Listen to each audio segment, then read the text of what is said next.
Contre qui Spider-Man va devoir se battre? Quelle sera la grosse intrigue du prochain jeu? Comment il va évoluer graphiquement parlant? Et enfin, quelle sera la place de Miles Morales dans le prochain scénario? Dans cette vidéo, les dos, vous allez tout savoir ou presque sur le prochain jeu Spider-Man PS4/PS5. Yo les dos, je m'appelle Steven dans le milieu et aujourd'hui je me suis enclenché pour vous partager des petites informations sur le prochain jeu Spider-Man PS4/PS5, vous verrez. Alors je sais que pour vous c'est un jeu le premier qui date, moi j'ai fini le jeu il y a genre un mois, donc ne me jugez pas s'il vous plaît. Bon déjà, vu que le jeu a super bien marché, je pense pas vraiment prendre de gros risques en disant que oui, il y aura bel et bien une suite à Spider-Man PS4 très prochainement, vous allez voir. Donc c'est un ancien journaliste de Game Informer qui nous dit que le jeu serait apparemment exclusivement PS5, mais ça on en reparlera un petit peu plus tard en fin de vidéo, et surtout que le jeu serait prévu pour Noël 2021. Je tiens donc juste à vous dire que les informations à suivre sont à prendre avec d'énormes pincettes, étant donné que cette fois je ne vous partage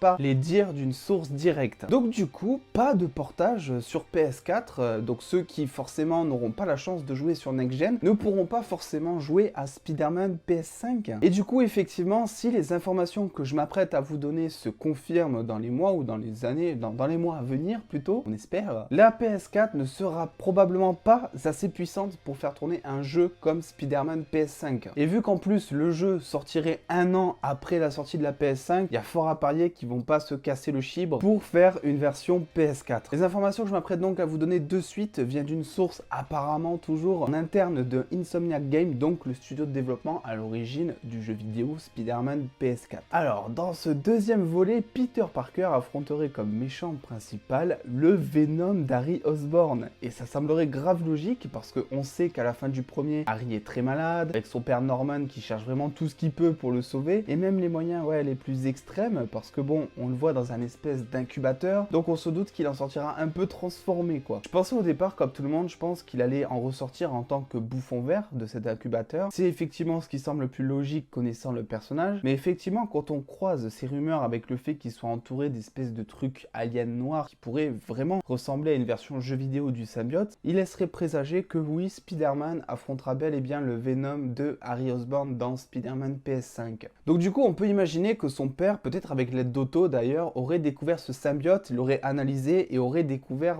des facultés de régénération sur ce symbiote, parce que oui, on n'oublie pas que dans les comics, le symbiote guérit quand même le cancer d'Eddie Brock, et donc du coup tout ça le ferait amener à faire des tests et à ce que Harry subisse aussi des tests pour que le symbiote fusionne parfaitement, et donc au passage le guérir bien sûr. Il y a une version de l'histoire dans les comics qui raconte que la transformation d'Harry en Venom est en fait une expérience ratée du docteur Octopus. Et si c'était en fait pour ça que Norman et Otto se détestaient dans le premier film, et que Norman du coup essaierait justement de récupérer le coup en mettant Harry dans cette espèce d'incubateur pour justement limiter les dégâts. Ça me semble intéressant tout ça, pas vous? Les méchants de Spider-Man PS5, car oui j'y viens, dans cet opus on devrait donc affronter Mysterio, le lézard, Carnage, Cardiaque et le bouffon vert. Du coup il est fort probable avec cette petite équipe de méchants qu'on se retrouve à combattre tous ces mêmes ennemis en même temps, un petit peu comme on avait eu dans Spider-Man PS4 quand on devait affronter par exemple le Vautour et Electro je crois en même temps. Ça pourrait être grave cool, d'autant plus que je vous laisse à vos théories et à vos conclusions, mais dans les comics il y a des petites équipes de méchants qui réunissent justement tous ces petits méchants, donc je vous laisse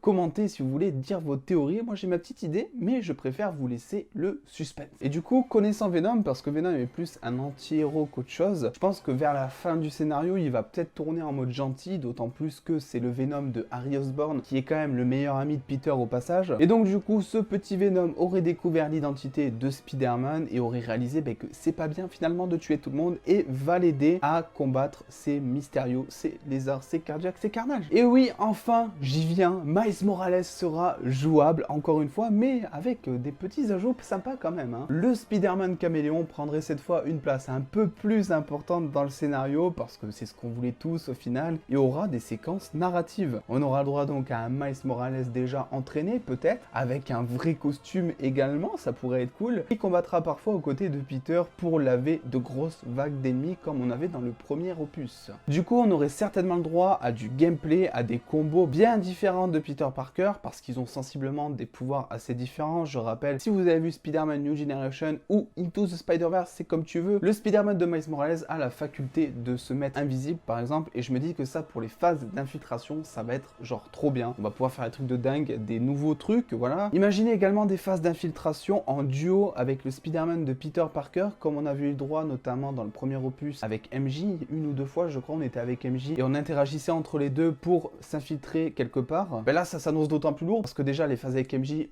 Voilà, est-ce que j'ai besoin de dire c'était pas trop ouf, voilà. Mais effectivement, je peux vous dire que si on a un gameplay d'infiltration entre le Peter Parker et le petit Miles Morales, ça va être du lourd. Concernant la trick principale, on n'a vraiment pas grand chose à se mettre sous la dent. On sait juste que apparemment, Oscorp sera au centre de l'intrigue, foutra la merde à cause d'une affaire de clonage et aussi l'apparition de quelques drones. Concernant la map, elle aussi va beaucoup changer. Déjà concernant le level design, on aurait une météo évolutive et complètement aléatoire avec même de la neige qui pourrait apparaître à certains endroits, donc je trouve ça cool. Et personnellement, ça serait une première parce que j'ai fait tous les jeux Spider-Man et j'ai pas le souvenir de m'être balancé de building en building avec de la neige. J'ai grave hâte. La map serait également beaucoup plus grande. On aurait des quartiers qui seront ajoutés comme le Queens ou comme Brooklyn. Et voilà, ça pourrait laisser, je veux dire, laisser présager une petite intrigue secondaire concernant peut-être le passé de Spider-Man dans ce jeu, parce que rappelons qu'il vient du Queens. Donc ça pourrait être sympa de peut-être retrouver des objets à collecter même dans ce quartier. Du coup, vous comprenez maintenant, je pense, pourquoi Spider-Man ne sortirait pas sur PS4 mais uniquement sur PS5. Déjà il y a la météo évolutive, c'est énormément de données à traiter pour un processeur graphique. La PS4 actuellement c'est pas possible de le faire. Cette même source parle aussi d'un gros travail effectué sur le moteur graphique du jeu. On se doute évidemment, on passe sur Next Gen, on va avoir des graphismes améliorés, des choses comme ça. Donc voilà, pour moi c'est impossible que Spider-Man sorte sur PS4 malheureusement. Donc certains d'entre vous risquent d'être déçus, c'est vrai, mais je pense que c'est pour le mieux, pour vraiment mettre toute la qualité possible de son côté,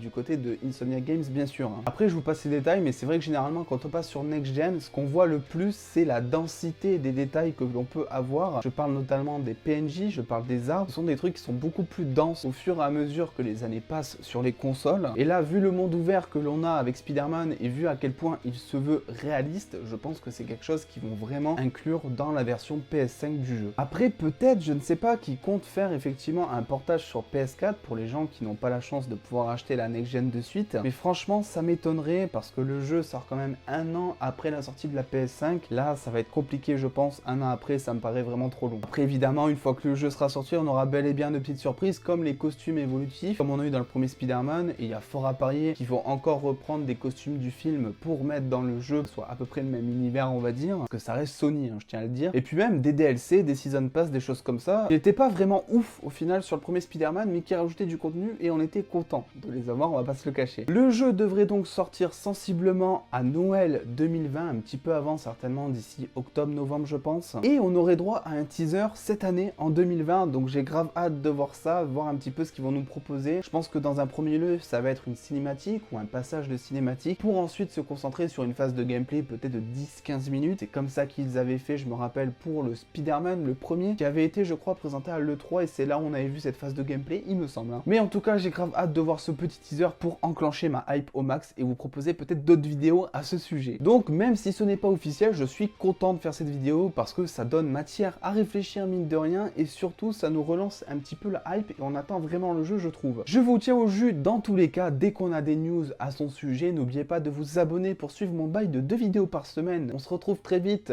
pour une nouvelle vidéo. Surtout cette semaine, je crois qu'il y en a pas mal de vidéos qui sont prévues, on va voir si j'arrive à tenir le coup. Bref, prenez soin de vous les dos, passez une très bonne journée, des bisous les dos.